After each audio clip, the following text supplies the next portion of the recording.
السلام علیکم ورحمۃ اللہ تعالی وبرکاتہ۔ حضور صلی اللہ علیہ وسلم نور ہیں۔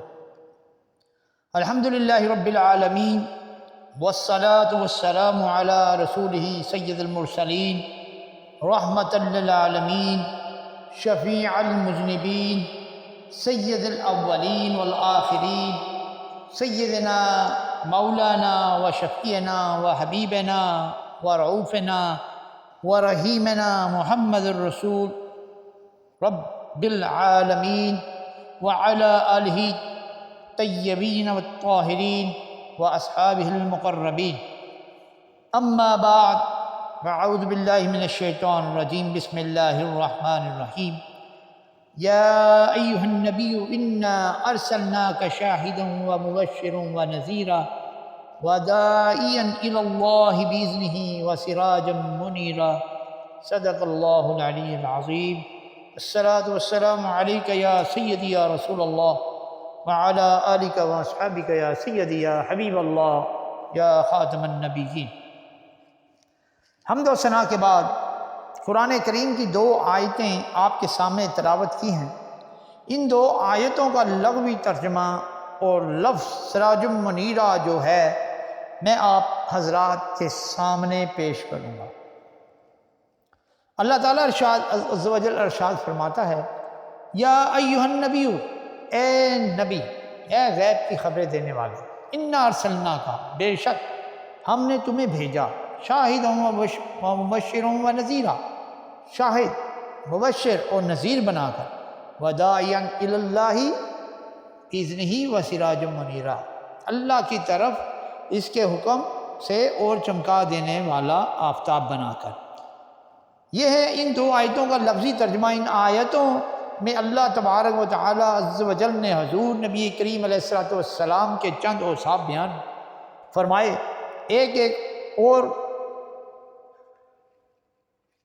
ایک اوصاف جمیل پر تقریر ہو سکتی ہے۔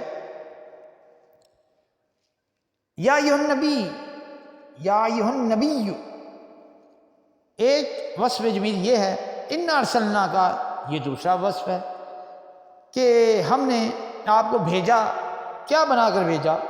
شاہدا و مبشرا و نذیرا وداعیا الی اللہ باذنہ وسراجا منیرا۔ 5 اوصاف یہ بیان کریں کہ ہم نے آپ کو شاہد، مبشر، نذیر، داعیا الی اللہ وسراجا منیرا بنا کر بھیجا۔ میں نے اس وقت آپ کے سامنے سراج منیرہ پر تقریر کرنی ہے، اور یہ بات بہت پیاری تقریر ہے، یہ بہت پیاری تقریر ہوگی انشاءاللہ، بڑی محبت بڑی تقریر ہوگی۔ اس میں نبی کریم علیہ السلام کے چند اوصاف بیان کروں گا۔ اللہ تعالیٰ عز و جل نے نبی کریم علیہ السلام کو سراج منیرہ فرمایا، اے نبی ہم نے تجھے سراج منیرہ بنا کر بھیجا۔ سراج کسے کہتے ہیں اور منیر کسے کہتے ہیں؟ سراج کے معنی آفتاب، روشن، آفتاب اور سورج کو کہتے ہیں سراج، اور منیر کے معنی ہے روشن کرنے والا، نور دینے والا، چمکانے والا۔ سراج سورج کو کہتے ہیں، اور یہ میں نے نہیں کہہ رہا کہ بلکہ اللہ تعالیٰ عز و جل کا کلام پاک قرآن مجید میں اللہ تعالیٰ فرماتا ہے، تبارک الذی جعل فی السماء بروجا وجعل فیہا سراجا وقمرا منیرا۔ اس آیت میں اللہ تعالیٰ عز و جل نے سراج کس کو فرمایا؟ سورج کو، سراجا وقمرا منیرا، سورج کو اور چاند کو چمکانے والا۔ دوسری آیت میں اللہ تعالیٰ عز و جل فرماتا ہے، وجعل الشمس سراج، اللہ نے شمس کو، سورج کو، آفتاب کو سراج فرمایا۔ تیسرے مقام پر فرمایا وسراجا وہاجا۔ ان تینوں آیتوں میں اللہ تعالیٰ عز و جل نے سورج کو، آفتاب کو سراج فرمایا۔ معلوم ہوا کہ سراج کا معنی سراج سورج کو، آفتاب کو کہتے ہیں۔ نبی کریم علیہ السلام سراج ہی نہیں بلکہ سراج منیرہ ہیں۔ بس منیر کس کو کہتے ہیں؟ منیر نور دہندہ راگوئن، منیر نور دینے والے کو، روشن کرنے والے کو کہتے ہیں۔ اللہ تعالیٰ ارشاد فرماتا ہے، اے محبوب، اے حبیب، میں نے تمہیں چمکا دینے والا، روشن کرنے والا آفتاب بنا کر بھیجا تھا۔ تو نبی کریم علیہ السلام چمکا دینے والے، روشن کرنے والے آفتاب ہیں۔ حضور علیہ السلام ہیں آفتاب، اور باقی سب نبی تارے ہیں۔ حضرت امام شرف الدین بصیری صاحب قصیدہ بردہ شریف میں وہ قصیدہ ہے جسے سن کر نبی کریم علیہ السلام بہت خوش ہوئے اور صاحب قصیدہ کو اپنی چادر عنایت فرمائی۔ اسی بات سے اس کا نام ہی ہو گیا قصیدہ بردہ شریف۔ اس قصیدے میں صاحب قصیدہ فرماتے ہیں، فَإِنَّ الشَّمْسَ، نبی کریم علیہ السلام نبوت اور رسالت اور فضل کمال کے آفتاب، اور باقی سارے نبی آپ کے تارے ہیں۔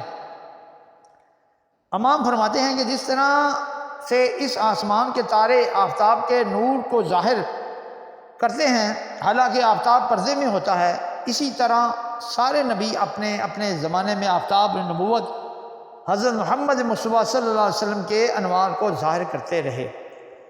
حالانکہ آفتاب نبوت پردے میں تھے۔ علم حیض کا یہ مسئلہ ہے کہ تارے اپنی ذاتی نور نہیں رکھتے۔ تاروں میں جو نور ہے وہ سورج کا ہے۔ آفتاب کا عکس پڑتا ہے تو تارے چمکتے ہیں۔ کیسے؟ تارے کے اوپر جب روشنی پڑتی ہے تو وہ چمکتا ہے، اسی طرح تاروں کے اوپر جب مازاغ کی روشنی پڑتی ہے تو وہ تارے جو اپنا ذاتی نور نہیں رکھتے، ان میں جو نور ہے وہ آفتاب کا ہے۔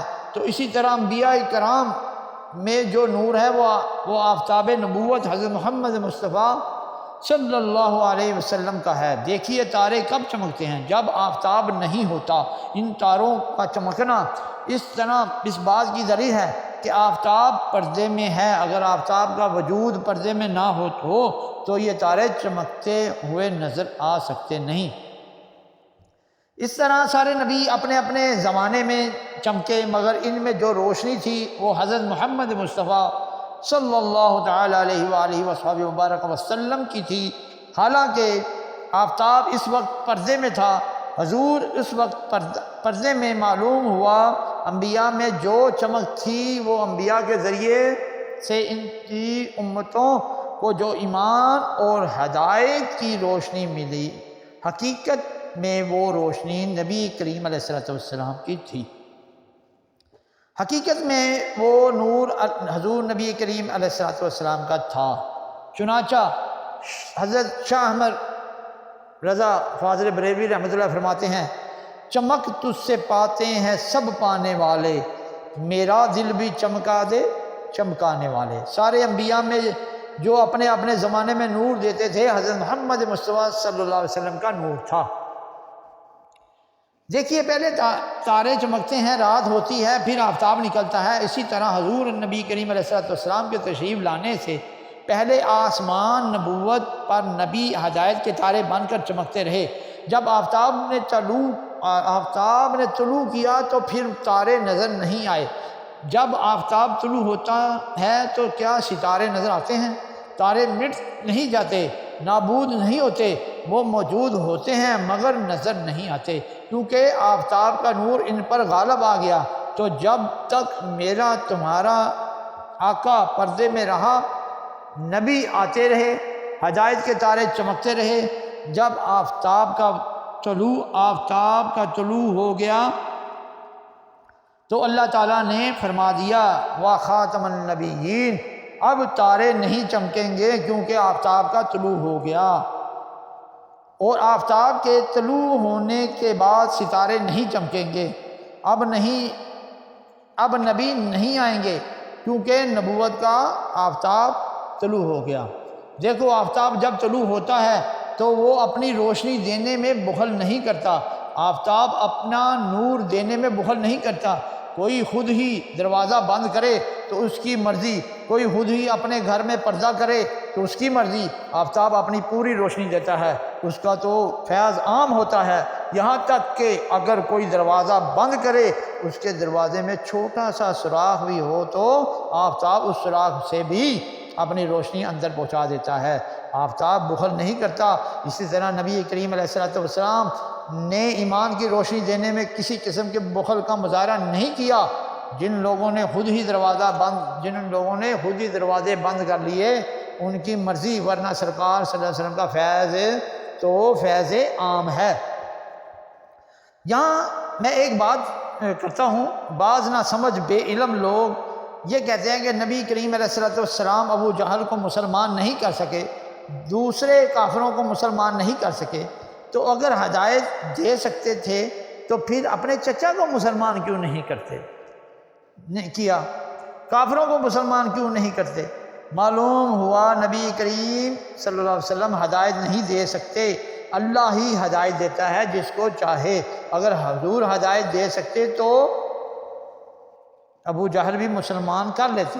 اس سلسلہ میں ایک بات عرض کرتا ہوں، نبی کریم علیہ السلام ہدایت نہیں دے سکتے تھے، اس بات کو چند منٹوں کے لیے ایک طرف رکھتے ہوئے ہیں، اس کو بھی چھوڑ دو۔ یہ بتاؤ کہ اللہ تعالی عز و جل ہدایت دے سکتا تھا یا نہیں؟ ہم پر سوال کرتے ہیں کہ اللہ تعالی عز و جل ہدایت دے سکتا ہے یا نہیں، تو بتاؤ ابو جہل کو ہدایت کیوں نہیں دی؟ تو کیا کہو گے؟ اللہ تعالی عز و جل بھی نہیں دے سکتا، وہ دے سکتا تھا مگر اس نے کیوں نہیں دی؟ اس لیے کہ اس نے چاہا نہیں۔ وہ قرآن میں فرماتا ہے واللہ یہدی من یشاء الی صراط مستقیم، اللہ تعالی عز و جل ہدایت دیتا ہے جس کو چاہتا ہے سیدھے راستے کی۔ معلوم ہوا کہ اللہ تعالی عز و جل اس کو ہدایت دیتا ہے جس کو چاہتا، تو یہی ہمارا جواب ہے۔ جس کو اللہ تعالی عز و جل نہیں چاہتے، اسے رسول صلی اللہ علیہ وسلم بھی نہیں چاہتے۔ ارے جب اللہ تعالی عز و جل نہیں چاہتا کہ ابو جہل کو ہدایت ملے تو حضور علیہ السلام کیسے ہدایت دیں گے؟ جب اللہ تعالی عز و جل نہیں چاہتا کہ ابو لہب کو ہدایت ملے تو حضور نبی کریم علیہ السلام کیسے دیں گے؟ ارے حضور صلی اللہ علیہ وسلم کی بارگاہ سے اس کو ہدایت ملتی ہے جس کو اللہ تعالی عز و جل چاہتا ہے۔ اللہ تعالی عز و جل اگر نہ چاہے تو حضور علیہ السلام بھی ہدایت نہیں دیتے، کیونکہ حضور اللہ کے مطیع ہیں۔ حضور نبی کریم صلی اللہ علیہ وسلم حضور نبی کریم علیہ السلام کی ذات جو اللہ کے تابع ہے، وہ اللہ کے مطیع ہیں، جو اللہ کے جو احکامات ان کے ماننے والے ہیں، ٹھیک ہے نا، اللہ تعالیٰ عز و جل کے حکم کے تابع ہیں۔ اللہ تعالیٰ عز و جل نے آپ کو ہادی بنا کے بھیجا ہے۔ فرمایا کہ میرے پیارے جاؤ کافروں کو ہدایت دو، مگر ہدایت اس کو دینا جس کو میں چاہوں، جس کو میں نہ چاہوں اس کو ہدایت نہیں دینا۔ تو ابو جہل کو حضور علیہ السلام اس لیے ہدایت نہیں دی کہ اللہ تعالیٰ نے چاہا نہیں، اور جس کو اللہ تعالیٰ عز و جل نے نہیں چاہا اسے مصطفیٰ صلی اللہ علیہ وسلم نے بھی نہیں چاہا۔ آگے اب قرآن پڑھ کر دیکھ لیں حضور ہدایت دے سکتے ہیں یا نہیں۔ اللہ تعالیٰ ارشاد فرماتا ہے ارے میرے میں حبیب اللہ کا ڈر سنانے والے ہیں اور ہر قوم کو ہدایت دینے والے ہیں۔ اللہ تعالیٰ عز و جل فرماتا ہے حبیب تم ہر قوم کو ہدایت دینے والے ہو۔ اللہ تعالیٰ عز و جل تو فرماتا ہے حبیب تم ہدایت دینے والے ہو، اور یہ کہتے ہیں کہ نبی ہدایت نہیں دے سکتے۔ وَإِنَّكَ لَتَهْدِي إِلَىٰ صِرَاطٍ مُسْتَقِيمٍ، اور بے شک اے حبیب تم ضرور ہدایت دیتے ہو صراط مستقیم یعنی سیدھے راستے کی۔ دیکھیے اللہ تعالیٰ عز و جل نے فرمایا اِنَّكَ، یہ اِنَّ جو ہے نا یہ حرف تحقیق ہے جو سخت شک و شبے کو دور کرنے کے لیے آتا ہے۔ تو اللہ تعالیٰ عز و جل نے اِنَّ صرف تحقیق کیوں فرمایا؟ اللہ تعالیٰ عز و جل جانتا تھا کہ شک کرنے والے بھی پیدا ہوں گے، انکار کرنے والے بھی پیدا ہوں گے، تو اللہ تعالیٰ عز و جل فرماتا ہے کہ دل میں یہ شک نہ کرنا، کہ وہم نہ کرنا، انکار نہ کرنا۔ میں یہ کہتا ہوں کہ میرا حبیب ضرور سیدھے راستے کی ہدایت دیتا ہے، مگر دیتا ہے اس کو جس کو میں چاہتا ہوں، جس کو اللہ چاہتا ہے۔ یاد رکھو اللہ تعالیٰ عز و جل ہدایت کا خالق کون ہے؟ اللہ عز و جل، اور ہدایت دینے والا کون ہے؟ حضور نبی کریم علیہ السلام۔ حضور نبی کریم علیہ السلام کس کو ہدایت دینے ہیں؟ جس کے لیے اللہ نے ہدایت خلق کی، جس کے لیے اللہ عز و جل نے ہدایت خلق ہی نہیں اس کو حضور کی بارگاہ سے ہدایت نہیں ملتی۔ مثلا ایک ہو بادشاہ، ایک ہو اس کا خزانچی، جو بادشاہ کے خزانے لے کر بیٹھا ہوا ہے، بادشاہ رکا لکھتا ہے کہ اس کو 5,000 دے دو، خزانچی دے دیتا ہے۔ بادشاہ نے رکا لکھا کہ اس کو 10,000 روپے دے دو، بادشاہ لکھتا جاتا ہے، اور خزانچی جسے بادشاہ نے خزانہ دے کر بٹھایا ہے دیتا جاتا ہے۔ تو کوئی ایسے ہی آ جائے بادشاہ کی پرچی کے بغیر مجھے 5,000 دے دو تو دے گا؟ وہ کہے گا کہ میرے پاس خزانے پڑے ہوئے ہیں، یہ دیتا ہے مگر بادشاہ کے حکم سے پرچی دے۔ ہاں جی میں دیتا ہوں مگر بادشاہ کے پاس سے پرچی لے، تو وہ ادھر جا کر کہے گا کہ نہیں جی یہ دے ہی نہیں سکتا، تو ہر کوئی کہے گا کہ یہ بیوقوف ہے، وہ تو دے رہا ہے، اس کا تو کام ہی یہی ہے۔ بادشاہ نے خزانہ دے کر اسے بٹھایا ہی اس لیے ہے، مگر وہ دیتا اس کو ہے جس کے لیے بادشاہ حکم دیتا ہے، اس کے لیے پرچی کاٹتا ہے۔ اللہ تعالیٰ عز و جل نے اپنے محبوب حضرت محمد مصطفیٰ صلی اللہ علیہ وسلم کو ہدایت کا خزانہ دے کر بھیجا۔ فرمایا پیارے تو ہدایت کا خزانہ لے کے بیٹھ جا، میں حکم کرتا جاتا ہوں، میں پرچی کاٹتا جاتا ہوں، تو عطا کرتا جا، تو حکم دیتا ہے اللہ، تو حکم دیتا ہے اللہ عز و جل، یعنی پرچی کاٹتا ہے اللہ عز و جل، اللہ اور عطا فرماتے ہیں حضور نبی کریم علیہ السلام، حکم اللہ کو ہوتا ہے، اگر اللہ تعالیٰ کے پیارے حبیب اس پر عمل کرتے ہیں۔ تو وہ جو لوگ کہتے ہیں کہ حضور ہدایت نہیں دے سکتے، تو معلوم ہوا کہ ان کو ہدایت ملی نہیں، ان کو ہدایت ملی ہی نہیں۔ اور کیوں نہیں ملی؟ کیونکہ اللہ عز و جل نے ان کے لیے حکم ہی نہیں دیا، پرچی ہی نہیں کاٹی، اس لیے کہ یہ کہتے ہیں نہیں دے سکتے، اور جن کو ملی ہے وہ کہتے ہیں دے سکتے ہیں۔ کیونکہ کائنات کو ہدایت ملی ہے تو سرکار دو عالم صلی اللہ علیہ وسلم کے وسیلے سے۔ تو بہرصورت میں عرض کر رہا تھا کہ نبی کریم علیہ السلام آفتاب ہیں، اور آفتاب جب طلوع ہوتا ہے تو وہ اپنی روشنی دینے میں بخل نہیں کرتا، اس کا فیض عام ہوتا ہے، تاریکیاں دور ہو جاتی ہیں، ظلمتیں دور ہو جاتی ہیں، اور ساری کائنات بقعۂ نور بن جاتی ہے۔ اسی طرح حضور کے آنے سے پہلے کفر و شرک کی تاریکیاں تھیں، جب سرکار تشریف لائے کفر و شرک کی تاریکیاں دور ہو گئیں اور کائنات بقعۂ نور بن گئی۔ غور کریں، جس طرح اس آفتاب کا نظام ہے ظاہری عالم میں، اسی طرح نورانی اور روحانی دنیا میں حضور آفتاب ہیں اور سارے نبی ستارے ہیں۔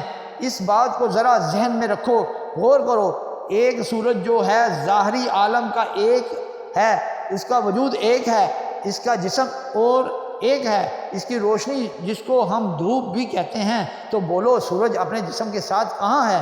آسمانوں میں، اور اپنی روشنی کے ساتھ ہر جگہ دھوپ، اس کی روشنی اس کی ہر جگہ ہے۔ اسی طرح روحانی دنیا میں، ایمانی دنیا میں جو آفتاب ہیں حضرت محمد مصطفیٰ صلی اللہ علیہ وسلم اپنے جسم اقدس کے ساتھ مدینے میں ہیں، اور اپنی روحانیت اور نورانیت کے ساتھ ہر مومن کے سینے میں ہے۔ النبی اولا بالمؤمنین من انفسہم، ارے میرے اور تمہارے گھروں میں روشنی اس وقت آئے گی جب پاور ہاؤس میں انجن چلتا ہوگا، برابر کام کر رہا ہے، بجلی سپلائی کر رہا ہے، جس طرح یہ انجن سپلائی کرے گا تو میرے اور تمہارے گھروں میں بلب جلیں گے۔ معلوم ہوا کہ اگر مصطفیٰ صلی اللہ علیہ وسلم مر گئے، نعوذ باللہ مر گئے ہوتے، تو جہاں میں کوئی مومن نہ رہتا۔ اگر اس جہان میں ہزاروں لاکھوں کروڑوں مومن ہیں تو یہ ماننا پڑے گا کہ پاور ہاؤس برابر کام کر رہا ہے اور نور پہنچا رہا ہے۔ حضور علیہ السلام زندہ ہیں۔ اعلیٰ حضرت امام اہل سنت رحمۃ اللہ علیہ نور اللہ مرکزہ فرماتے ہیں، تو زندہ ہے واللہ، تو زندہ ہے واللہ، تو زندہ ہے واللہ، تو زندہ ہے واللہ، میری چشم عالم سے چھپ جانے والے۔ واللہ کا معنی خدا کی قسم، عقیدہ تو پکا کچا عقیدہ نہ رکھو۔ یا ایھا الذین آمنو، ادھر تو کہاں ہم تمہارے ساتھ ہیں، ادھر گئے تو کہا ہم تمہارے ساتھ ہیں، ایمان مضبوط ہونا چاہیے۔ دیکھو بعض لوگوں کے ایمان ایسے ہوتے ہیں جیسے درخت کی شاخ، ہوا کا رخ ادھر ہوا تو ادھر ہو گئے، ادھر ہوا تو ادھر ہو گئے۔ بعض لوگوں کے ایمان ہوتے ہیں جیسے درخت کی شاخ، بعض لوگوں کے ایمان ایسے ہوتے ہیں جیسے درخت کا تنا کہ تھوڑی تھوڑی ہوا چلے تو کچھ نہیں بنتا، کچھ نہیں ہوتا، لیکن اگر زور کی آندھی چلے تو کبھی کبھی گر جاتے ہیں۔ مگر بعض لوگوں کے ایمان ایسے ہوتے ہیں جیسے پہاڑ، ہزاروں اور طوفان آ جائیں، ہزاروں آندھیاں، مگر پہاڑ اپنی جگہ سے نہیں ہلتے۔ ارے ایمان ایسا ہو، مومن ایسے بنو جیسے پہاڑ ہیں، ہزاروں طوفان آ جائیں، آندھیاں آ جائیں، مگر ایمان نہ ہلے۔ بولو، امام حسین علیہ السلام کے ساتھ 72 افراد تھے اور مقابلے میں 22,000 تھے۔ امام عالی مقام علیہ السلام سے یہ مطالبہ تھا کہ یزید کی بیعت کرو۔ اگر بیعت کر لینے سے جان بچ جاتی، عزیز و اقارب دوست سارے بچ جاتے، یزید مال و دولت آپ کے قدموں میں ڈھیر کر دیتا، مگر دین کا نظام درم برم ہو جاتا۔ قیامت تک ہر ایک ظالم، شرابی، فاسق و فاجر کی بیعت کرنا صحیح عمل ہو جاتا۔ تو امام عالی مقام علیہ السلام نے کیا کیا؟ اپنی آنکھوں کے سامنے 50 دوست شہید ہوتے ہوئے دیکھے، 8 بھائی تلواروں سے کٹتے ہوئے دیکھے، 4 بھتیجے نیزوں پر اچھلتے ہوئے دیکھے، 2 بھانجے اور 2 بیٹے شہید ہوتے ہوئے دیکھے۔ یہ بھی پتہ تھا کہ مجھے شہید کر دیا جائے گا، یہ بھی پتہ تھا کہ میری بیویوں اور میری بہن، میری بیٹی کو قید بنا کر لیا جائے گا، مگر امام عالی مقام علیہ السلام نے اپنے آپ کو ایسے بنا لیا جیسے ایمان کا پہاڑ ہو کہ باطل قوتیں اور باطل طاقتیں مجھے نہیں ہلا سکتی۔ میں اپنی آنکھوں کے سامنے مرا ہوا بھائی، شہید ہوا ہوا بھائی تو دیکھ سکتا ہوں، لیکن نانے کے دین کا نقشہ بگڑتے ہوئے نہیں دیکھ سکتا۔ میرے دوستوں بزرگوں، ایمان ہو تو ایسا ہو۔ ابو جہل رسول کا چچا لگتا تھا۔ یہاں قرآن کہتا ہے، اے ایمان والو، اپنے باپوں اور بھائیوں کو اپنا مت سمجھو جبکہ وہ ایمان کے مقابلے میں کفر کرتے ہیں۔ ایک طرف ایمان اور ایک طرف کفر، تو اگر ایمان کے مقابلے میں کوئی کفر پسند کرے تو اللہ تعالیٰ عز و جل فرماتا ہے، چاہے وہ تمہارے باپ ہوں یا تمہارے بھائی ہوں، ان کو دوست نہ بناؤ، دوست نہ سمجھو، اور اگر تم نے ان کو دوست سمجھا تو وہ ظالموں میں سے ہوگا۔ ایمان میں کسی کی پرواہ نہیں کرنی چاہیے۔ مسلمان وطن چھوڑ دیتا ہے، ایمان نہیں چھوڑتا۔ مسلمان مال قربان کر دیتا ہے، ایمان نہیں چھوڑتا۔ مسلمان اولاد قربان کر دیتا ہے، ایمان نہیں چھوڑتا۔ جان دے دیتا ہے، ایمان نہیں چھوڑتا۔ بولو، رسول اللہ صلی اللہ علیہ وسلم نے مکہ چھوڑا تھا یا نہیں؟ مکہ چھوڑا تھا یا نہیں؟ سرکار صلی اللہ علیہ وسلم نے ایمان کے لیے صحابہ کرام نے گھر بار چھوڑا تھا کہ نہیں؟ ایمان کے لیے اولاد قربان کی، وطن رہے یا نہ رہے، مال رہے یا نہ رہے، اولاد رہے یا نہ رہے، جان رہے یا نہ رہے۔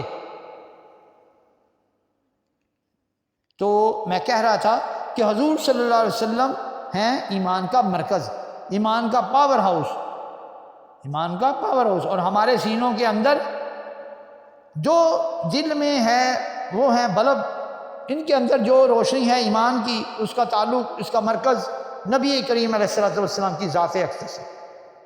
تو دیکھو، میرے تمہارے دل اپنی ایمان کی روشنی سے اسی وقت منور ہوں گے جب پاور ہاؤس سے ایمان کو برکت کی روشنی ملے گی۔ تو جب کروڑوں کی تعداد میں وہ موجود ہیں، سینوں میں جگمگا رہے ہیں، تو ماننا پڑے گا کہ حضور نبی کریم علیہ الصلوۃ والسلام زندہ ہیں اور ایمان کی روشنی عطا فرما رہے ہیں۔ اس لیے اعلیٰ حضرت فرماتے ہیں، تو زندہ ہے واللہ، تو زندہ ہے واللہ۔ تو واللہ کے معنی خدا کی قسم 2 مرتبہ کہا انہوں نے، فرمایا ایمان ہو تو ایسا ہو، تو زندہ ہے واللہ، تو زندہ ہے واللہ، میری چشم عالم سے چھپ جانے والے، چمک تجھ سے پاتے ہیں چمکانے والے، میرا دل بھی چمکا دے چمکانے والے۔ اعلیٰ حضرت فرماتے ہیں کہ یا رسول اللہ صلی اللہ علیہ وسلم، خدا کی قسم آپ زندہ ہیں، خدا کی قسم آپ زندہ ہیں، آپ ہماری نگاہوں سے پردہ فرما چکے ہیں، نگاہوں سے اوجھل نہیں ہوئے۔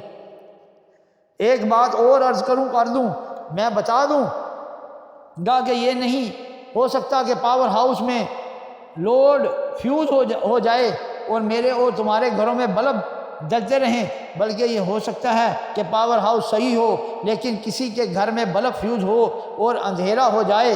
مثلا کسی کے گھر میں بلب فیوز اندھیرے ہو جائیں اور وہ بیٹھا یہ گمان کرے کہ یہ خیال ہے کہ پاور ہاؤس میں انجن فیل ہو گیا ہے۔ یہ سوال اس کو کب آیا؟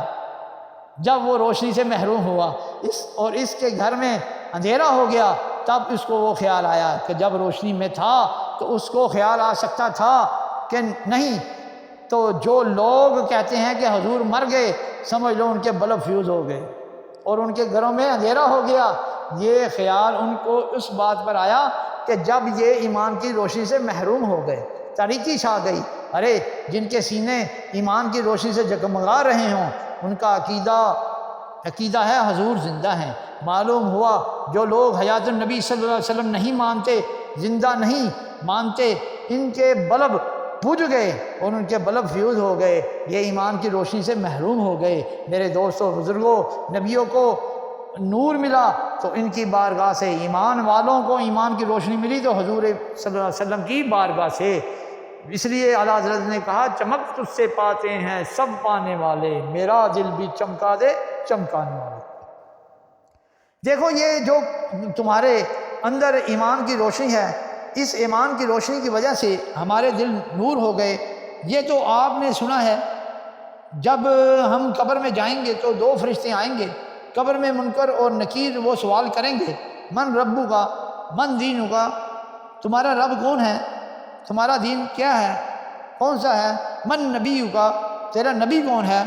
تو یہ تو آپ نے سن لیا، جس وقت یہ سوال کریں گے من نبیو کا، تیرا نبی کون ہے، اس وقت قبر والے کی آنکھوں سے پردے اٹھیں گے اور حضور علیہ السلام سامنے جلوہ گر ہوں گے۔ فرشتے کہیں گے یہ سامنے جو جلوہ افروز ہیں ان کے بارے میں کیا کہتا تھا، بتاؤ یہ کون ہے۔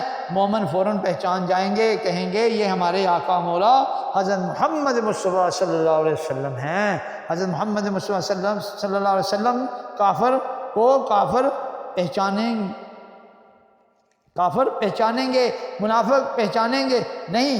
اب یہاں میں نے بات کرنی ہے، یہ بتاؤ جن کافروں نے، جن منافقوں نے حضور علیہ السلام کو دیکھا تھا یا نہیں؟ ابو جہل اور ابو لہب نے جتنے کافر تھے انہوں نے حضور کو دیکھا تھا یا نہیں؟ منافقوں نے دیکھا تھا یا نہیں؟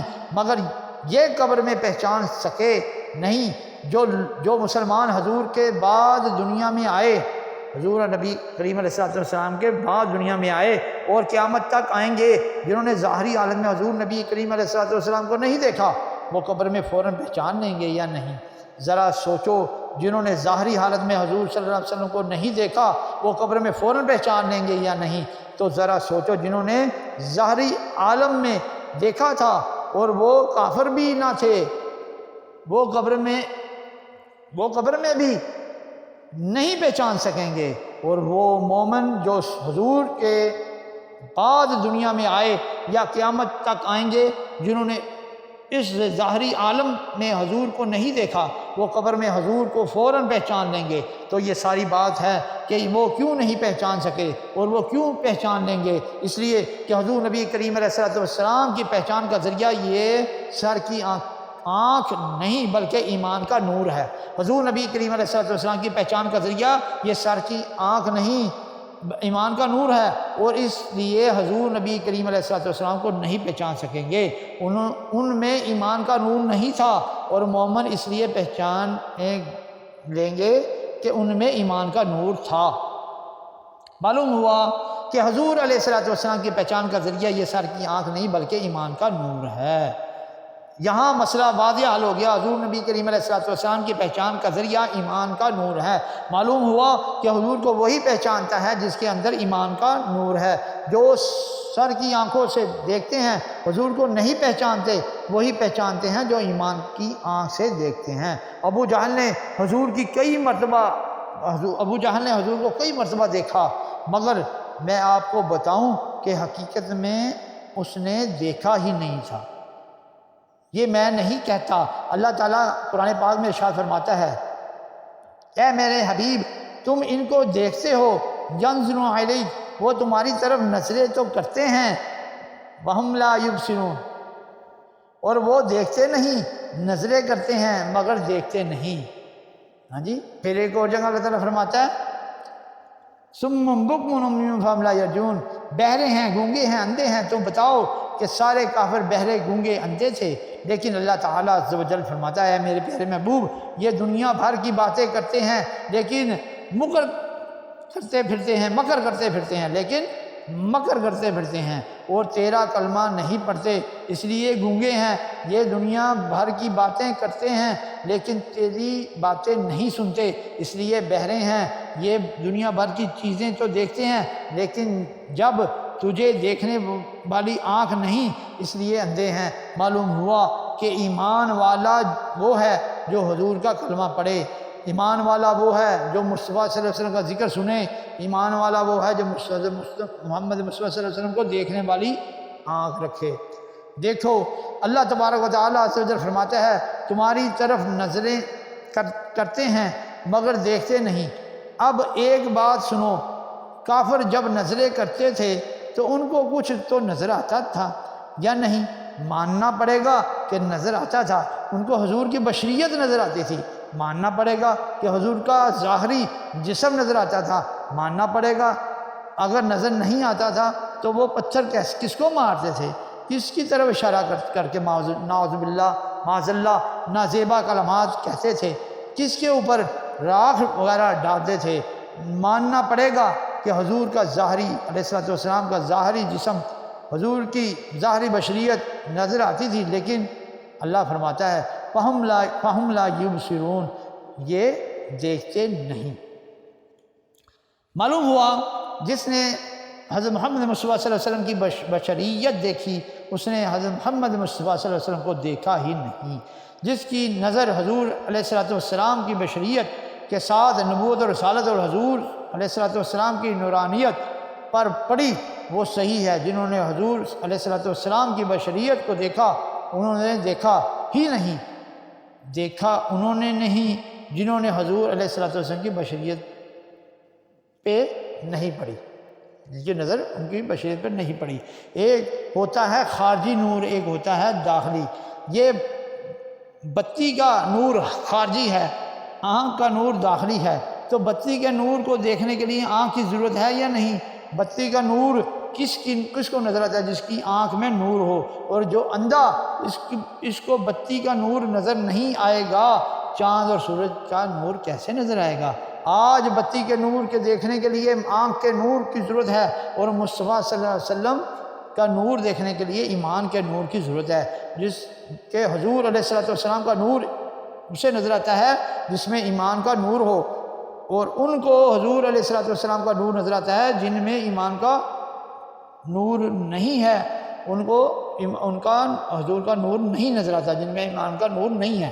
اللہ تعالی عز و جل کے نور کو دیکھنے کے لیے ایمان کے نور کی ضرورت ہے، اور ان میں ایمان کا نور نہیں، اس واسطے وہ ان کو اپنے جیسا بشر سمجھتے ہیں۔ ایک حقائق ہے، لیلا جا رہی تھی، بادشاہ وقت جو تھا اس کے درباریوں نے کہا جناب لیلا جا رہی ہے۔ بادشاہ نے کہا کون سی لیلا؟ درباریوں نے کہا جس کے پیچھے ایک شخص دیوانہ ہو گیا۔ بادشاہ نے کہا ذرا بلاؤ تو صحیح، دیکھیں تو صحیح اس میں کون سی بات ہے جس سے وہ دیوانہ اور پاگل ہو گیا۔ تو بادشاہی حکم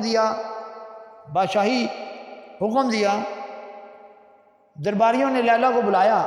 جب لیلا آئی تو بادشاہ کے سامنے، تو بادشاہ نے اس کو دیکھا۔ مولانا روم مثنوی شریف میں فرماتے ہیں بادشاہ نے کہا تو ہی وہ لیلا ہے جس کے لیے کیسے دیوانہ ہو گیا؟ تیرے اندر تو خاص حسن و جمال نہیں، پھر کیا وجہ ہے کہ تیرے پیچھے دیوانہ ہو گیا؟ تو لیلا نے کہا بادشاہ جب تو مجنون نہیں ہے پھر تجھے کیا پتہ، پہلے تو مجنون بن تو پھر مجھے دیکھ۔ بادشاہ اگر تیری آنکھیں بھی مجنون جیسی ہوتی تب تجھے میرا حسن نظر جمال نظر آتا، مجھے دیکھنا ہے تم پہلے مجنون جیسی آنکھ پیدا کر پھر مجھے دیکھ۔ مولانا روم جو نتیجہ نکالتے ہیں سننے کے قابل ہے، فرماتے ہیں اگر لیلا کو دیکھنے کے لیے مجنوں کی آنکھ چاہیے تو مصطفیٰ جان رحمت صلی اللہ علیہ وسلم کو دیکھنے کے لیے ابو بکر صدیق رضی اللہ تعالیٰ عنہ کی آنکھ چاہیے۔ اگر صدیق اکبر رضی اللہ تعالیٰ عنہ کی آنکھ سے دیکھے گا تو نور نظر آئے گا، صدیق اکبر رضی اللہ تعالیٰ عنہ کی آنکھ سے دیکھے گا تو بے مثل و مثال نظر آئے گا، اور اگر ابو جہل کی آنکھ سے دیکھے گا تو اپنے جیسا نظر آئے گا۔ تو جو کہتے ہیں کہ نہ بھائی نہ نبی بے مثال ہیں، اس کی آنکھ صدیق جیسی ہے، اور جو اپنے جیسا کہتے ہیں ان کی آنکھ ابو جہل جیسی ہے۔ جو کہتے ہیں نا نبی بے مثال ہیں تو ان کی جو آنکھ ہے نا وہ صدیق اکبر جیسی ہے، اور جو اپنے جیسا کہتے ہیں ان کی آنکھ جو ابو جہل جیسی ہے۔ سرکار دو عالم صلی اللہ علیہ وسلم کو دیکھنے کے لیے ایمان کی آنکھ کی ضرورت ہے، تب حضور کا نور نظر آئے گا۔ تو قبر میں ایمان والے یوں پہچان لیں گے، اس لیے کہ ان کے اندر ایمان کا نور ہوگا۔ تو دیکھو یہ ایمان کا نور کہاں سے ملا تھا؟ حضور کی بارگاہ سے، تو دنیا میں اس نور کی وجہ سے مومن کہلائے، اور قبر میں بھی وہی نور کام آیا۔ ہم نے حضور کو پہچانا تو ہماری قبر جنت کے باغ بن گئی۔ اچھا دنیا میں بھی یہی نور کام آیا جو حضور کی بارگاہ سے ملا، قبر میں بھی وہی نور کام آیا۔ اب حشر کی سن لیں، یہ ایمان والے قیامت کے دن چلیں گے تو ان کے ساتھ نہیں ہوگا۔ اللہ تعالیٰ کا قرآن پاک فرماتا ہے یوم تول المؤمنین بالمؤمنات، قیامت کے دن تم مومن مردوں اور مومن عورتوں کو دیکھو گے، جب وہ ایمان والے مرد اور ایمان والی عورتیں چلیں گی تو ان کے ساتھ ان کا نور مبین چلے گا، ان کے آگے ان کے ساتھ ایمان والے چلیں گے تو آگے بھی نور ہوگا، دائیں بھی نور ہوگا۔ تو ایمان والے مرد اور ایمان والی عورتیں جب چلیں گی قیامت کے دن تو ان کے ساتھ بولو کیا ہوگا؟ نور۔ اللہ تعالیٰ ارشاد فرماتا ہے قیامت کے دن منافق مرد اور منافق عورتیں کہیں گی ایمان والوں سے کیا کہیں گے؟ ایمان والوں سے کہیں گے منافق مرد اور منافق عورتیں، اے ایمان والو ہمیں دیکھو، ہماری طرف نظر کرم کرو، ہم تاریکی میں ہیں، ہم اندھیرے میں ہیں، ہمارے بلب فیوز ہوئے ہیں، ہم تاریکی اور اندھیرے میں ہیں، تمہارے آگے پیچھے نور ہی نور ہے، ہماری طرف آؤ، ہماری طرف دیکھو، ہم بھی تم سے تھوڑا سا نور لے لیں۔ قیامت کے دن ایمان والوں سے نور مانگیں گے کہ ہمیں تھوڑا سا نور دے دیں۔ ان سے کہا جائے گا دنیا میں واپس لوٹ جاؤ اور وہاں جا کر نور مانگو، یہ نور کہیں یہاں سے نہیں ملتا، دنیا میں ملتا تھا، اب بارگاہ مصطفیٰ صلی اللہ علیہ وسلم سے ملتا ہے۔ یہ نور دنیا میں ملتا تھا اور بارگاہ مصطفیٰ صلی اللہ علیہ وسلم سے ملتا تھا، جاؤ واپس دنیا میں چلے جاؤ اور وہاں جا کر نور مانگو۔ اب تم ہم سے نور مانگتے ہو، یہ نور حضور کی بارگاہ سے ملتا تھا اور ان کو ملتا تھا جو حضور نبی کریم علیہ السلام کو نور مانگتے تھے، اور نور مان کر نور مانگتے تھے۔ تم نے نہ نور مانا اور نہ مانگا۔ آج اس لیے کہتے ہیں بابا جی رحمۃ اللہ نے فرمایا آج لے ان کی پناہ، آج مدد مانگ ان سے، پھر نہ مانیں گے قیامت میں اگر مان گیا۔ تو اس لیے ابھی ہماری زندگی کے لمحات ہیں، ہمیں چاہیے کہ حضور نبی کریم علیہ السلام سے محبت کریں، ان کو دامن تھام لیں، ان کی شفاعت کا دامن تھام لیں، ان سے محبت کریں، ان کی آل سے محبت کریں، ان کے صحابہ سے محبت کریں، اللہ کے ولیوں سے محبت کریں۔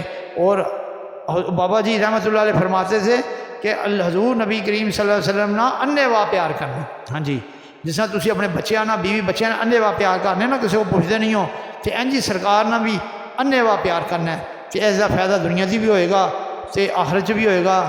کہنے خاک صورت سے اندھیروں کا ازالہ ہوگا، آپ آئیں تو میرے گھر میں اجالا ہوگا۔ عشق سرکار کی ایک شمع جلا لو دل میں، عشق سرکار کی ایک شمع جلا لو دل میں، بعد مرنے کے لحد میں بھی اجالا ہوگا۔ اللہ تعالی ہمیں حضور نبی کریم صلی اللہ علیہ وسلم، ہماری آنے والی نسلوں کو حضور سے محبت عطا فرمائے۔ اللہ ہمارے صغیرہ کبیرہ گناہوں کو معاف فرمائے۔ تمام ایمان والے ہیں، ہمارے خصوصاً پیر و مرشد رحمۃ اللہ علیہ، والد محترم ماجی علیہ رحمہ کی کامل بخش و مغفرت فرمائے۔ السلام علیکم ورحمۃ اللہ تعالی وبرکاتہ۔